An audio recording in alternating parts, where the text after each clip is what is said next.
सातवीं उनकी मनोहार करो। मनोहार जानती है? अरे महाराज ने बोलो थोड़ा सा और खा लो थोड़ा सा, उसको कहती है मनोहार।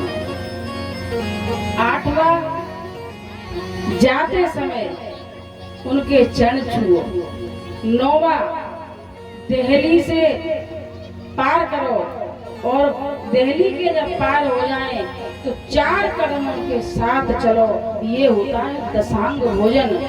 ये भोजन रविवार के दिन ब्राह्मण को कराता है, उसको अगले जन्म में कोई बीमारी नहीं होती है।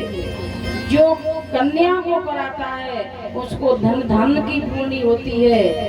जो सुहागन स्त्रियों को कराता है उसका विभाजन नहीं होता है। इस प्रकार ये भोजन कराया जाता है। तो संग ऋषि जब आए हैं स्वागत किया तो जैसे यज्ञ प्रारंभ होता है तो यज्ञ प्रारंभ हुआ तो उसमें चरु लेकर के अग्नि देवता प्रकट होते। हो भगत सहित मुनि आहुत दिए, भगत सहित मुनि आहुत दिए, प्रगटे आगे चरु कर प्रगटे आगे चरु कर।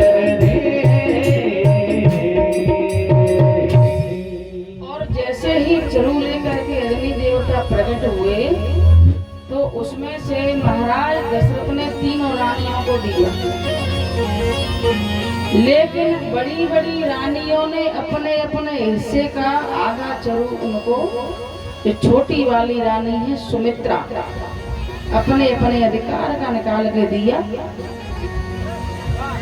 और थोड़ा सा चरु एक चील लेके उड़ गई। पर्वत पर मैया अंजनी सो रही थी, उनके मुख में वह चली गई। समय व्यतीत हुआ और नौमी तिथि मधु मास पुनीता, नौमी तिथि मधु मास पुनीता, शुक्ल पक्ष चित हर प्रेता, शुक्ल पक्ष चित हर प्रेता, मध्य दिवस अति शीतल रामा, मध्य दिवस अति शीतल रामा, पावन लोग बेधावा,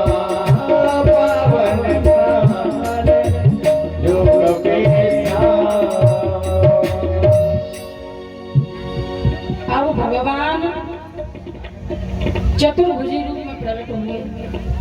मैया कौशल्या कहने लगी ऐसा पुत्र कहाँ पैदा होता है कि 4 लेकर के हाथ लेके चले आया। हमारे यहाँ तो 2 हाथ से आते हैं और बालक रोता हुआ आता है। भगवान बोले रोता हुआ आता है इसलिए सारी जिंदगी रोता है कि क्या करें कि बालक का रूप ले। तब भगवान ने बाल रूप लिया है और बाल रूप लिया है तो वहाँ सभी देवता उनकी स्तुति करने लगे। भय प्रगट कृपाला दीन दयाला कौशल्या हितकारी, भय प्रगट कृपाला दीन दयाला कौशल्या हितकारी, प्रगट कृपाला दीन दयाला कौशल्या हितकारी, हर्षित महतारी मुनि मनहारी, अद्भुत रूप बिरारी, लोचन विराम मनु घनश्याम,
करे बपोर सोवासी यहाँ बपासी सुनत धीर मत रहे उपका जब ज्ञाना प्रभु मुस्काना चरित बहुत विनती कहे कथा सुनाई बात बुझाई जय प्रकार सुत प्रेम रहे माता पुण्य मोरी सोमति जोरी सज हो जात यह रूपा जैसे सोनीला अति प्रिय सीला सुंदर सुनि वचन सुजाना रोदन ठाना होए बालक सुरभूपा यह चरित जिगावे हरिपति पावे तेन भवे बपकोपा देव सुदर्शन सहित लीन मनुज अवतार विजय चादर वितनो माया गुण गोपाल माया गुण गोपाल माया गुण गोपाल। भैया अब राम जी का जन्म हो गया और जयकारा अभी तक नहीं लगाया है। बोलिए श्री रामचंद्र भगवान की, बोलिए हनुमान जी महाराज की जय जय सीता राम। अब राजा दशरथ ने सुना कि बड़ी रानी ने पुत्र को जन्म दिया। अपने गले में पड़ी हुई मणियों की माला उतार करके दासियों को दे दी। इतने में दूसरे कच्छ से आवाज आती है, महाराज एक पुत्र और हो गया। दासियों को अपने सोने के स्वर्ण के कुंडल उतार के दे दिए। इतने में तीसरे कच्छ से आवाज आई, महाराज दो दो पुत्र हुए हैं। अब तो महाराज की खुशी का ठिकाना नहीं। बुढ़ापे में पुत्र की प्राप्ति, अब तो महाराज एक तरह से नाचने लगे। और उधर भगवान के जन्म की कहा मैंने जो कहा था कल कि केवल भगवान राम के जन्म के, सगाई के, विवाह के गीत गाए जाते हैं। तो भगवान राम के जन्म का गीत के साथ, बधाई के साथ आगे बढ़ते हैं।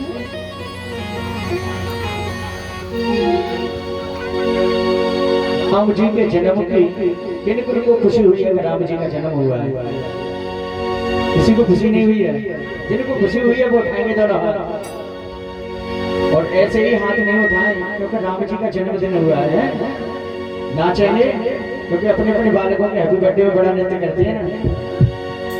बोलिए श्री रामचंद्र भगवान की। हो जन्म लियो रे बुढ़ैया बज में बाजे बधैया, जन्म लियो रे बुढ़ैया बज में बाजे बधैया,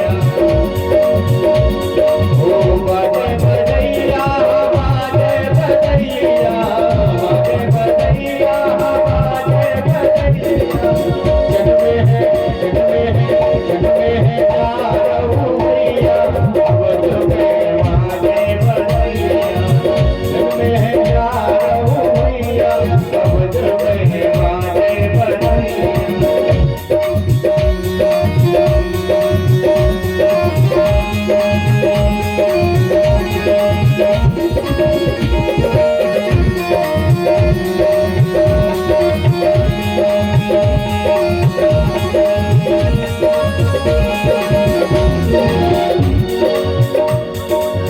और परीक्षक जी और यज्ञपति जी दोनों ही खड़े हो जाओ क्योंकि राम जी का जन्म हुआ है और आप चुप बने बैठे हैं। परीक्षक जी खड़े हो जाइए। जब बॉम्बे आते हैं ना तो पता नहीं चलता कि क्या कर रहे हैं हम।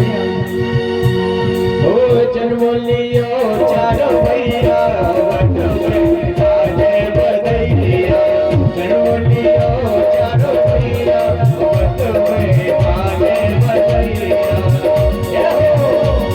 ओ बाजे बधैया बाजे बधैया, बाजे बधैया बाजे बधैया, जन्मे है चारो भैया बाजे बधैया।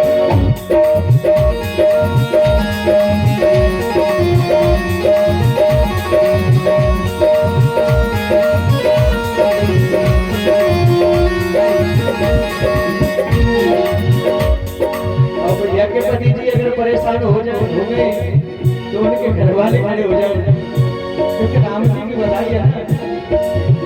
अरे हो जाइए परीक्षा जी, ऐसे काम चलने वाला नहीं है, क्योंकि मेरे भगवान यहाँ पे आए हुए हैं। खड़े हो जाओ, दोनों खड़े हो जाओ, खड़े हो जाओ। जन्मे है चारों भैया बट में बाजे बधैया, जन्मे है चारों भैया बट में बाजे बधैया, बाजे बधैया बाजे बधैया। अरे यहाँ कोई देखने वाला नहीं है नृत्य में तुम्हारे को, लेकिन भगवान वहाँ पे देख रहे होंगे कि मेरी बधाई में परीक्षा जी नृत्य कर रहे हैं। भैया के पति जी ने तो हाथ ही लगा दिया, आप ही बाकी रह गए हैं। जन्मे है चारों भैया बट में बाजे बधैया, जन्मे है चारों भैया बट में बाजे बधैया, बाजे बधैया बाजे बधैया, बाजे बधैया बाजे बधैया, जन्मोलियो भैया बट में बाजे बधैया, जन्मोलियो भैया बट में बाजे बधैया।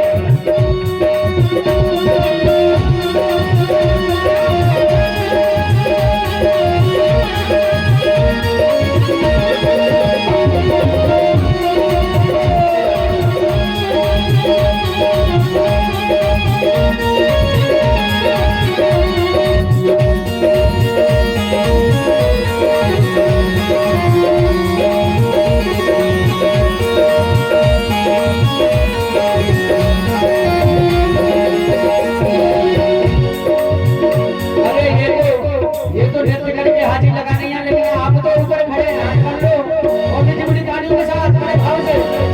जन्मोलियो चारों भैया बट में बाजे बधैया, जन्मोलियो चारों भैया बट में बाजे बधैया।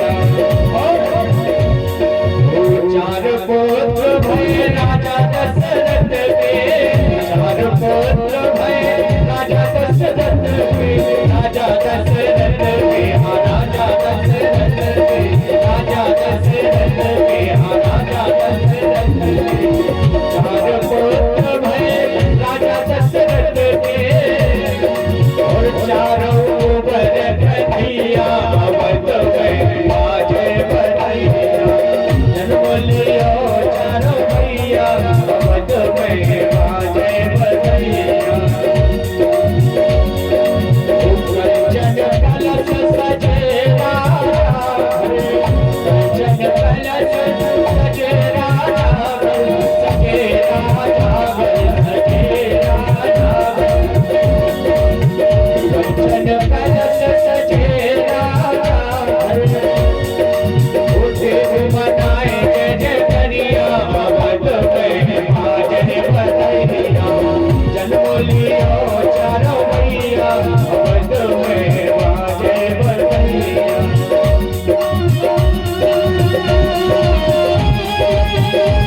और मीठी मीठी तालियों के साथ जन्म लियो चारों भैया तुम्हें बाजे बजैया जन्म लियो चारों भैया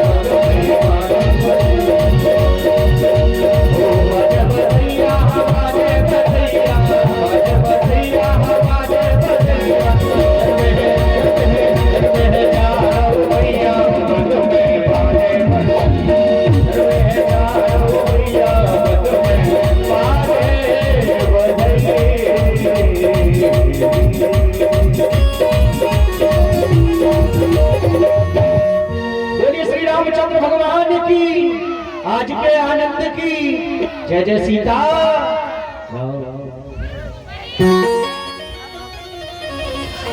अब भगवान का जन्म हुआ। उधर मैया पार्वती से भोलेनाथ कहते हैं देवी आज प्रभु के दर्शन की अभिलाषा है। तो भगवान ने बताया कि ऐसी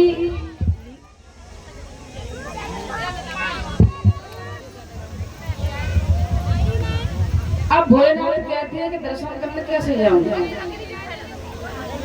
गरुड़ जी को बुलाया।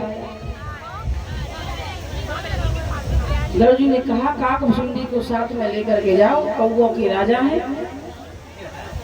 तो भगवान भोलेनाथ ने अवध में प्रवेश किया। अब राजाओं के या मंत्रियों के घर पहुंचने के लिए कुछ सोर्स लगाई जाती है। अब घुसे कैसे? तो उन्होंने कहा कि जनाने में चलना, और जनाने में महिलाओं के जब हाथ देखेंगे, हाथ की रेखा देखेंगे तो हम उनके बारे में जानते हैं, और जैसे ही जब रेखा देख करके बताएंगे तो हमें जनाने में जाने की अनुमति मिल जाएगी। तो भैया जैसे यवत में घुसे, महिलाओं ने हाथ दिखाना शुरू किया। हाथ दिखाना शुरू किया तो उनकी सारी जन्म कुंडली खुल गई। अब तो काकभुसुंडी जी को अपना शिष्य बना करके कहा भैया हम तो अंधे हैं लेकिन रेखा हमारा शिष्य देखता है। दासियों से कहा कि तुम्हारे राजा के 4 पुत्र हुए हैं। दासियों ने कहा बात तो सही है महाराज, चलो आप महल में दर्शन कराने लेके ले जाते हैं। तो भगवान भोलेनाथ श्री राम के दर्शन करने के लिए गई हैं। दर्शन करके हाथ जोड़ा, एक दूसरे के इष्ट हैं। और दिन सूर्य देवता जो हैं वो अड़ग हो गए कि अब सूर्य अस्त नहीं होगा। 1 महीना तक रात्रि नहीं हुई। अब चंद्र देवता को क्रोध आया। तब भगवान ने कहा कि मैं द्वापर में कृष्ण बन करके आऊंगा और अपने नाम के पीछे तुम्हारा नाम लगाऊंगा। नाम होगा कृष्ण चंद्र। अभी तुम यहाँ से चले जाओ। सूर्य भगवान से कहा कि आपने हमारे दर्शन कर लिए, जीव परेशान है, ना आप अस्त होते हो ना आप उदय होते हो। तब सूर्य भगवान को विदा किया। भगवान राम के और जो भगवान कृष्ण के जन्म के उत्सव हैं, लोग ऐसे मनाते हैं जैसे हमारे घर में संतान पैदा हुई। भगवान के जन्म की खूब खुशियां मनी। धीरे धीरे बालक बड़े होने लगे। बड़े लोग जब होने लगे तो मैया अपनी आंखों के सामने से उनको दूर नहीं जाने देती। कहीं तुम्हें धूप न लग जाए, कहीं कोई कांटा न चुभ जाए, ऐसे पलकों की छांव में रखती। बालकों को गोद से नीचे नहीं करने देती। एक बार भगवान राम ने कहा हे रानी जाकर के बालकों को बुला कर आओ। बोले महाराज आप ही जाओ। तो महाराज दशरथ ने जाकर के कहा हे राम चलो आओ, भोजन करने का समय हो गया है। तो भगवान राम ने कहा कि मैं अपने सखाओं को छोड़ करके नहीं जाऊंगा। मैया कौशल्या ने केवल बाहें फैलाई और भगवान राम दौड़े दौड़े चले आए। अपने सखाओं के साथ भोजन किया। समय व्यतीत हुआ। धीरे धीरे धीरे धीरे बालक बड़े हुए तो विद्या अध्ययन करने के लिए अपने गुरु वशिष्ठ के आश्रम में गए। अल्पकाली में विद्या प्राप्त कर ली। गुरु ग्रह पढ़ने गयो रघुराये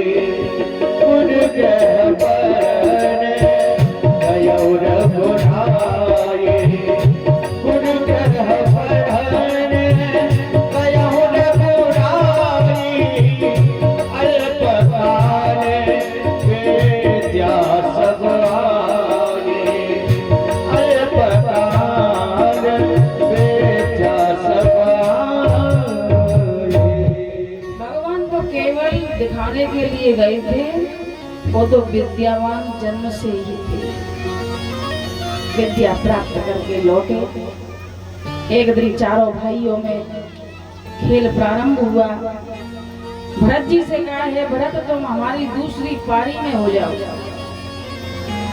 अब भगवान राम ने अपने भाइयों को जिता देते।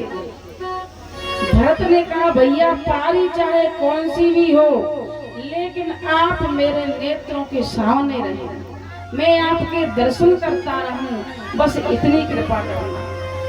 तो भाइयों के प्रति जो स्नेह है वो है रामचरितमानस में। समय व्यतीत होता गया।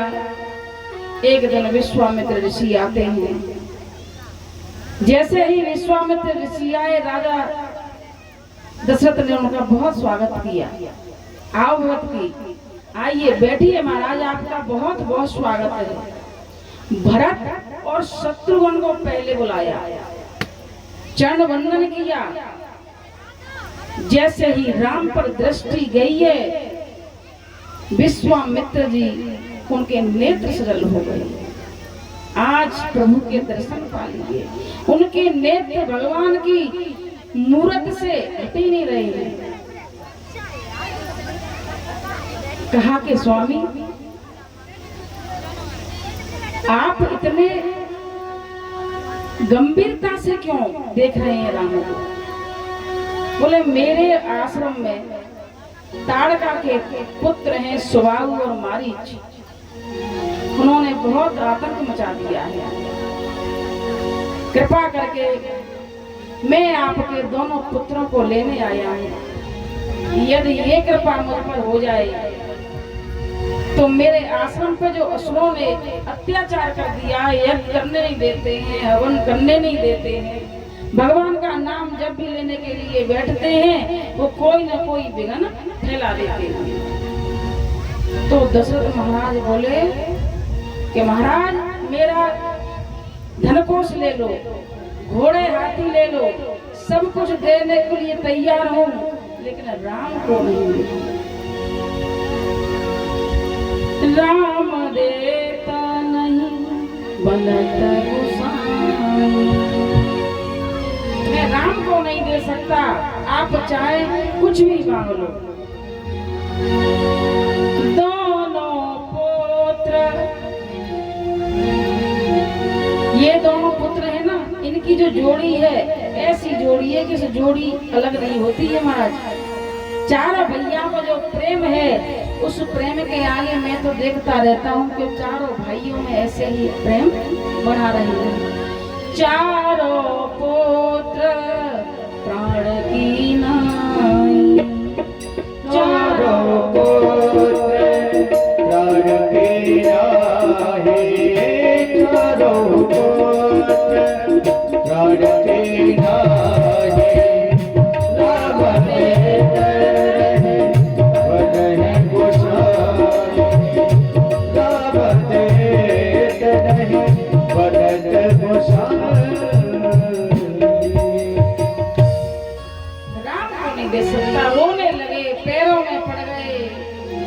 राम बस विश्वामित्र जी ने दशरथ जी को बोध कराया कि ये जगत कल्याण के लिए जन्म लेकर के आए। विश्वामित्र महामुनि ज्ञानी, विश्वामित्र महामुनि ज्ञानी, बसहि विपिने शुभ आश्रम जानी, बसहि विपिने शुभ आश्रम जानी, तब मुनि मन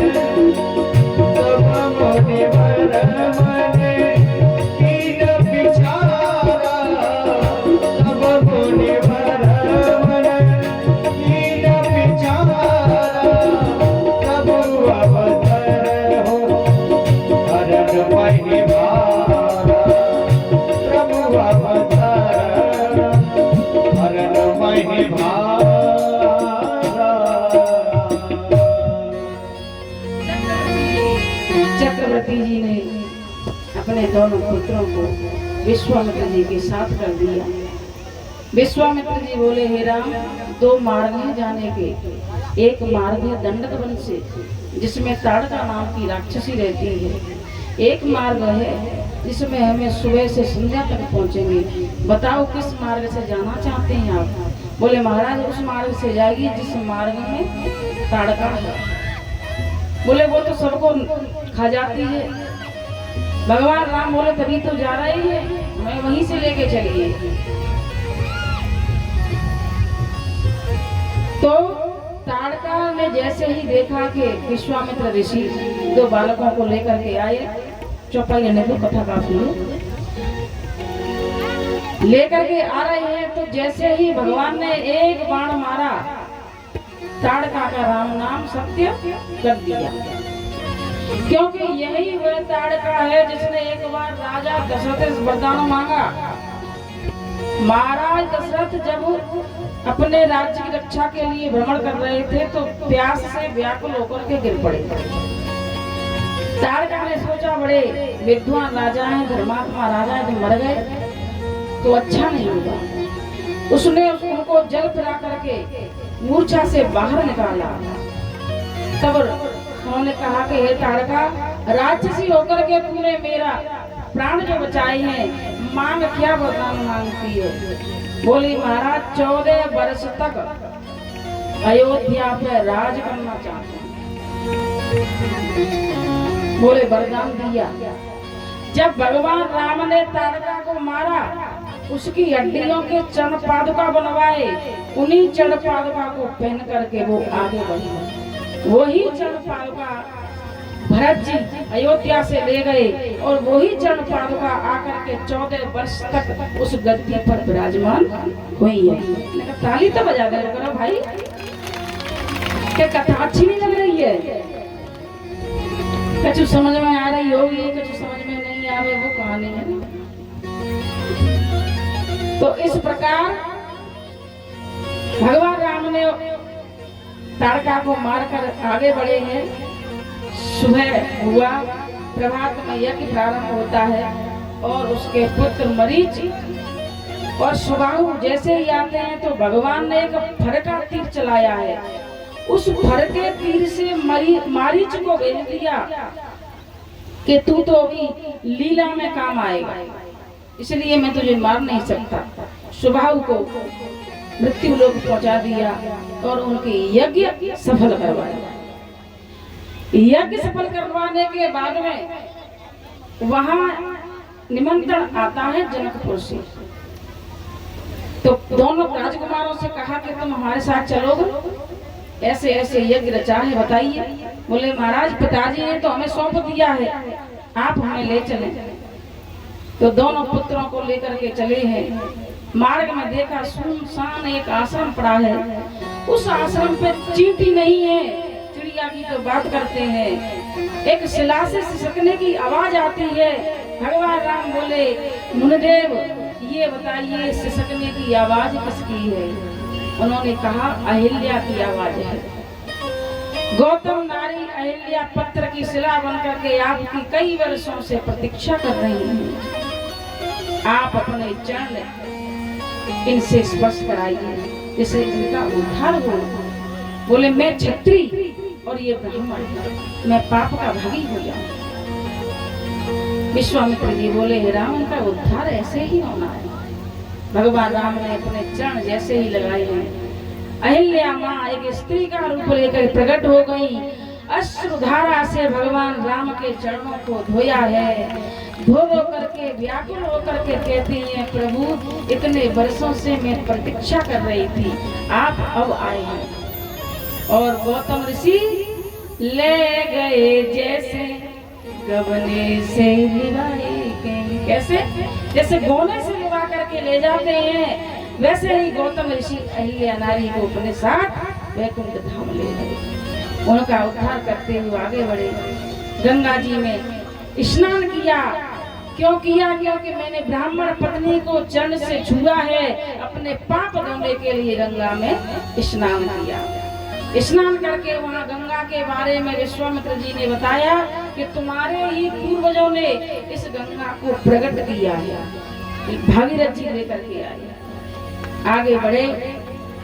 आगे बढ़े जनकपुर की सीमा में जैसे ही प्रवेश किया, वहां के बाग बगीचे तालाब को भवन देख करके दोनों राजकुमार बड़े प्रसन्न होते हैं। आगे महाराज विश्वामित्र चल रहे हैं, पीछे पीछे दो बालक हैं। गांव की जो नारियां हैं शहर की देखती हैं कितने सुंदर से बालक आए नगर में, सब अपने छज्जों पर खड़ी हो गई। दो राजकुमार हैं जिनको देखते हमारी दृष्टि हटती नहीं है। और जाकर के जब जनक जी को पता चला कि विश्वामित्र जी दो राजकुमारों के साथ आए तो भरपूर उनका स्वागत किया।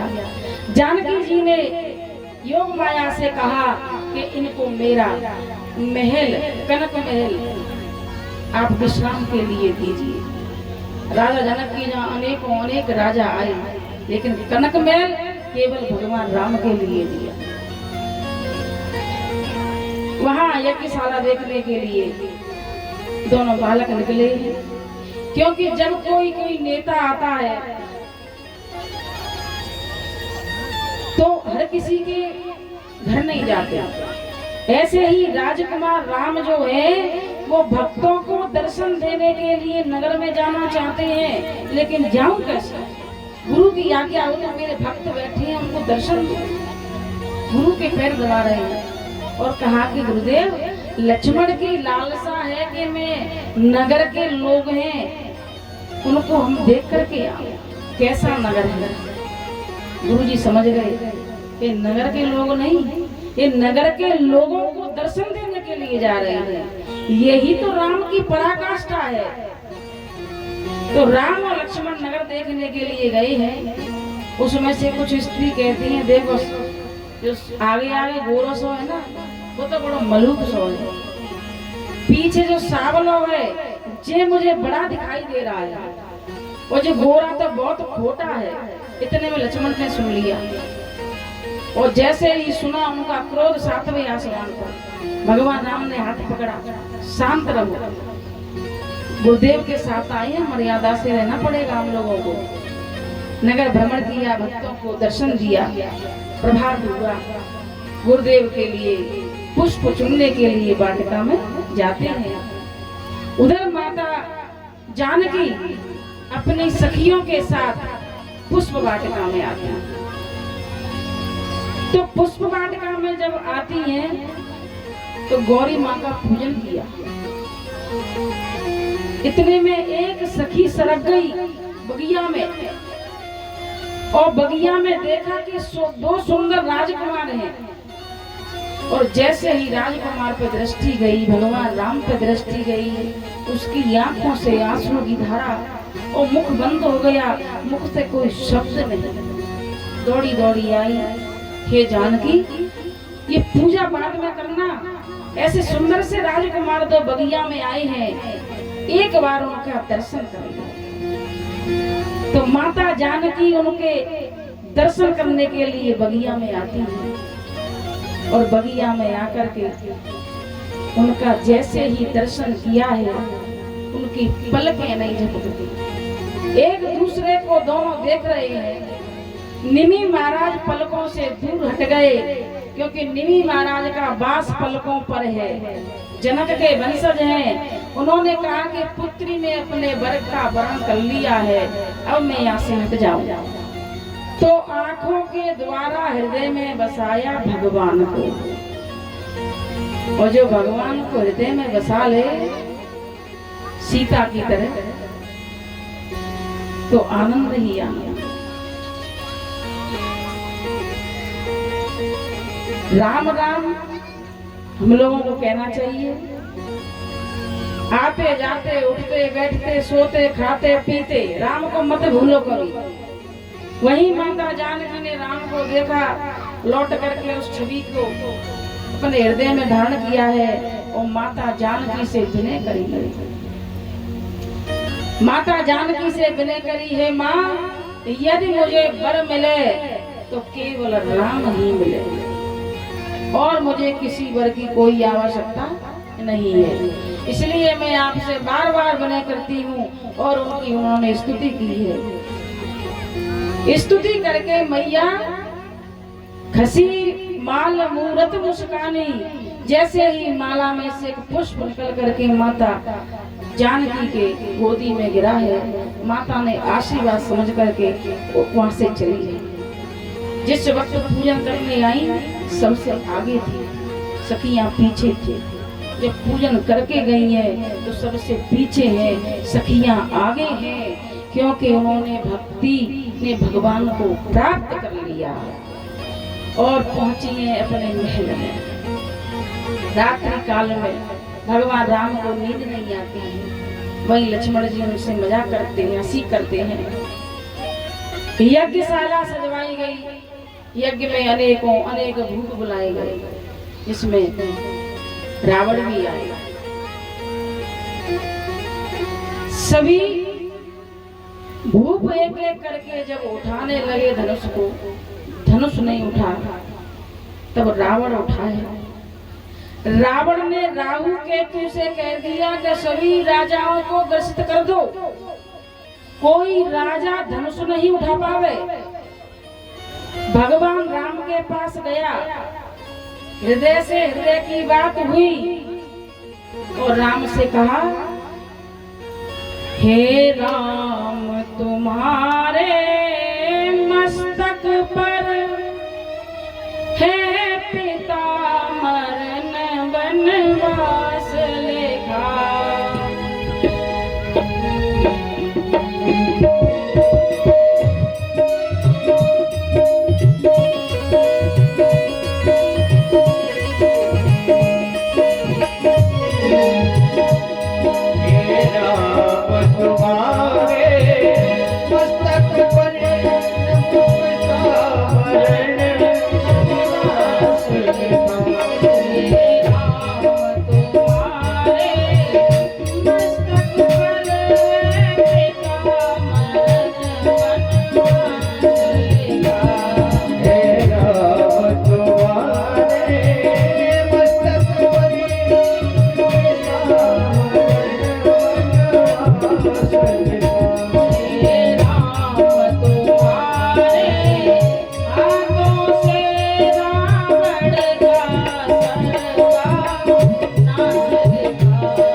धनुष को तोड़ोगे तो तुम्हें तुम्हारे पिता का मरण होगा और तुम्हें वनवास जाना पड़ेगा और तुम्हारे ही हाथों मेरा वध होगा।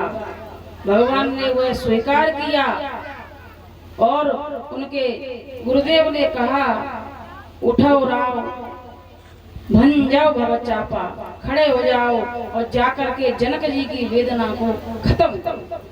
क्योंकि जनक जी ने कह दिया, मुझे ऐसा लग रहा है यहाँ कोई ऐसा भूप नहीं जो उस धनुष को उठा सके। तब भगवान राम खड़े हुए हैं, गुरु को प्रणाम किया और भोलेनाथ का जैसे ही स्मरण किया है, धनुष को उठाया और धनुष को उठा करके जब प्रतिंक्षा चढ़ाने लगे तो धनुष टूट गया। बोलो सियापति रामचंद्र भगवान की।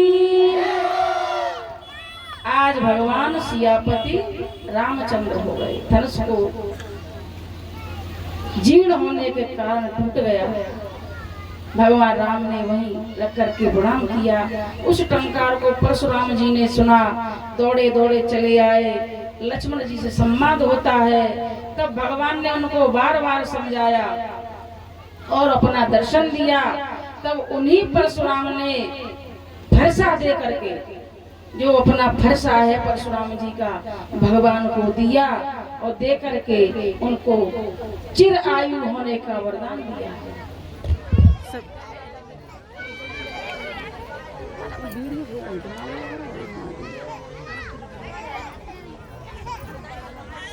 क्या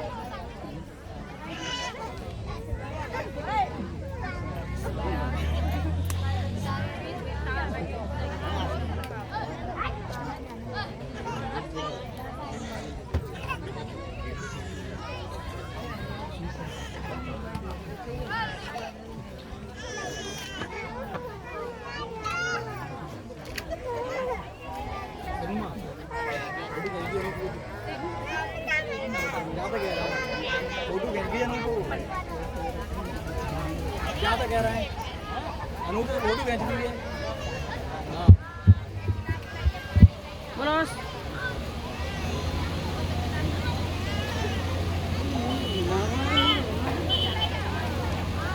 बोलो क्या है क्या बंद कर गया क्या देखो नहीं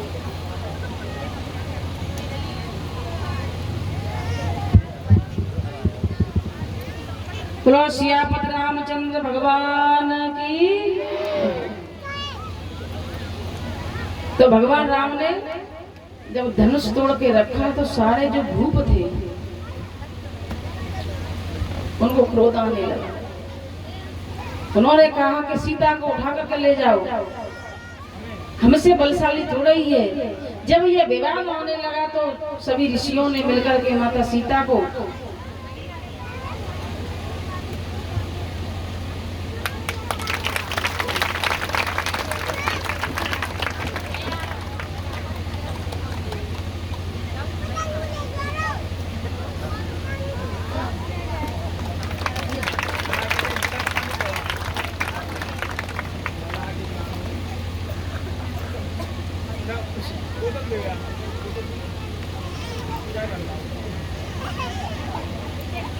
तो माता सीता को जनाने में भिजवाया और